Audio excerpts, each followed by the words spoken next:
If you are wondering whether or not the Lovevery Planner Play Kit is worth it versus self-curating or skipping it all together, then you are in the right place. I'm going to cover all of the items included in this play kit, our personal experience after having it since May of 2023, as well as how the items compare to Amazon alternatives or trying to find other toy dupes. There's chapters in the description box below to jump ahead to any specific part of this video, and you guys can use discount code TCM on any new Lovevery subscriptions. And if you guys are new here, my name is Rachel from Confidently Mom, and I have been reviewing all things Lovevery for years, so definitely be sure to go back, check out any of those videos, because if you have a question about Lovevery, I have probably covered it or have an answer for you. Let's jump into the first item in this play kit, which is going to be the Plan and Prep Mini clock. This is basically a large working clock with increment bars that allow you to visually track the passing of time and a mini clock to set alongside the larger one. We personally love this item. It has taught my oldest how to tell time. My youngest mostly walks around with the mini clock pretending it's some sort of time machine compass gadget, but he's below the intended age range of this play kit, as he'll be 4 in the next few months, and this is the last 4-year-old kid. But with that said, neither of them have ever really used the time increment bars. One thing I wish we would have done, and we'll probably do with my second kid,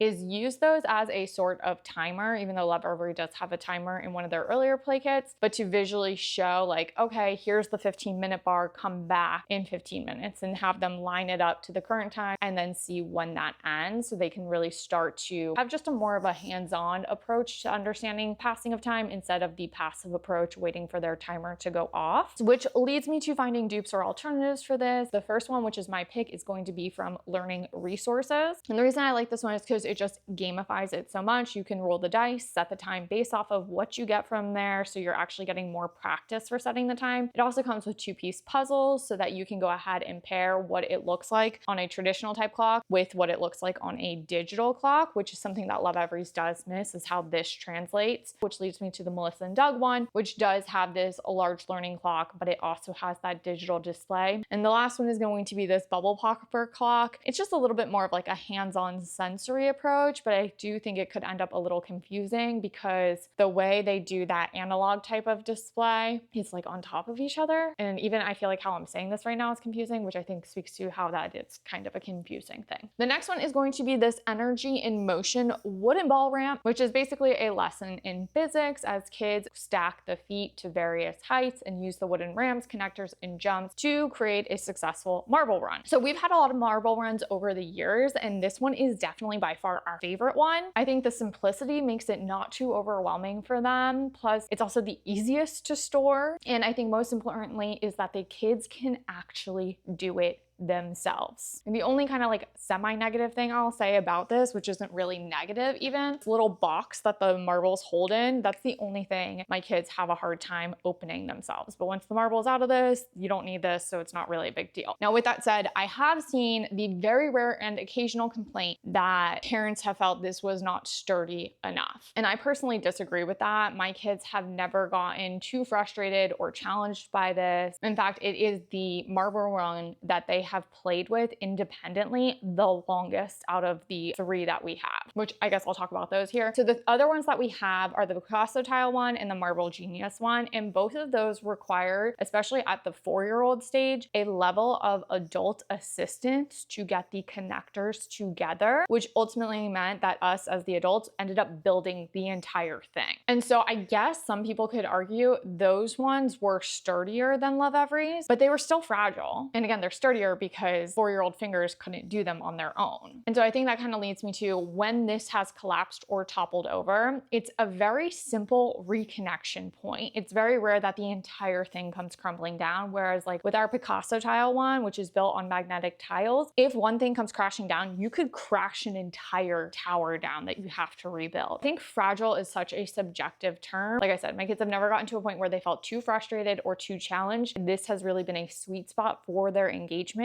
for nearly 2 years. The most similar alternative to Lovevery's, which is going to be Hate's wooden marble run. This one uses wooden blocks stacked at various heights. which is a similar concept to Lovevery stackable legs. But with that said, if you've ever tried to build with wooden blocks, you know they are the most fragile building tool that you can use. And for that reason, while it is the most similar to Lovevery's, I would not recommend it. Like I said, we have the Picasso tile one, which is gonna be more of like a magnetic block situation. My kids have never really played with that one independently, but it does make some really, really cool builds. And it's a fun family activity. The next one that we have is the Marble Genius one. This definitely makes the sturdiest of builds. My daughter now at 6 can do the connectors independently, but she still prefers Lovevery's over the Marble Genius. Next up, we have Rover Route, which is a pre-coding game that allows children to practice visual planning and sequencing. And my kids have loved this game. I think the whole like rover giving space vibes has been a theme they've been really into. I think my only complaint with this item is that the mat, the board that you play on is essentially a thick piece of fabric that you fold up and roll to store away in the box. However, that also makes it really challenging to lay it fully flat. So when you are building the path on top of it, it's never fully even. I wish they would have just made a standard cardboard board game thing that just lays flat. That I do find very annoying and challenging. It makes me personally, like my OCD, not want to play. As far as the alternatives go, this one's going to be the most similar to Lovevery's, especially in terms of simplicity. If you want a slightly more elevated version, I would go with this one where the little rovers or dozers actually can be pulled back, held to set, and when you put them down on the track, it actually follows the track path, which is a really cool one step above Lovevery feature. However, kids will need to be able to wind it back, hold the brake before placing it onto the track. So I do think seeing it actually play out, it will maintain a level of control of error, meaning if there was a mistake in their path, they'll see it more quickly than just having to follow the blocks laid out from Lovevery. And then the last one, KiwiCo actually has a robot coding starter kit where kids can build their own robot and they can practice early coding concepts through the rabbit race game, which is similar to Lovevery's Rover board game. The next item is the Flex 4 pattern match, which is a set of double-sided boards that increase in difficulty with these little flexible shape manipulatives. And essentially you lay them on top to match the pattern on the card. And this is one of my favorite games. I actually play this when my kids aren't around. I find the little manipulatives to be like a fidget sensory toy that's just really calming. Both my kids, my almost 4-year-old and my 6-year-old, still play with it. They love this. And it's really one of the most unique Lovevery items, which made finding dupes pretty much impossible. There is nothing that's going to provide that same sensory experience that Lovevery's had with those progressive challenges. It's just really unique. So in terms of the dupes though, Brain Teaser's Puzzle from Learning Resources, which is essentially Tetris style blocks that you form and match to the pictures. And then there's also the Chuckle and Roar magnetic wooden puzzle. But I think like that novelty of the way that the shapes bend and stuff is really what my kids get so enticed to, and neither of those alternatives are going to supply that. And I almost never see this item for resale, which we'll talk more about in my final conclusion of this play kit as a whole. Next, we have a set of subitizing dominoes. And if you don't know what subitizing means, neither did I, but it basically means that you can quickly look at a group of objects and know how many are in there without having to count each one individually. The actual colors on them are super vibrant and engaging. They're beautiful and unique and fun to look at. And my kids absolutely love playing with them individually or with us as a family. It reminds me of my childhood and playing dominoes and mahjong with my grandma. And so I just love this for early math concepts and also just family game night. There are 2 considerations for alternatives. Number 1 is the set of subitizing dominoes. Only they're not really dominoes, they're more cardboard pieces, which leads me to the second alternative, which are actual dominoes. However, the subitizing units on those I think could be a little confusing for some kids. So I do want to throw that disclaimer out there. They have like circles that show parts, which I think is like a little confusing if you have a kid that's getting into fractions. But that's not even the really confusing part. The really confusing part is the number block face shape. And so they have these faces on these shapes. It's about matching how many sides are on a shape, which I do think is helpful, but I just find the faces to be really distracting. And I don't know if that's just a me thing. And I think that could confuse some kids. That's just how my brain works and why I like Lovevery's more. And for the book in this play kit, we have Savy Scavenger Hunt. My kids absolutely adore this book. I think the writing is really realistic to how kids speak and think at this age. And I also like the engaging questions throughout that encourage reader comprehension. And one of my kids really related to the empathy lesson in this book, as people used to ask and comment about a specific part of their body, which made them feel uncomfortable. So while I think like the 2 different colored eyes is a really cool thing, and I would personally probably ask somebody about that, I think it's also like really relatable that even if you think something was really cool, maybe you don't comment on it, as just like a broader stroke lesson. And like I always say, there's no books exactly that compare to Lovevery's that feature real people, real places. So with all of that said, if you do want a book that's just going to foster empathy, I always say the Spot Feelings book series are a good starting point for that. And alternatively,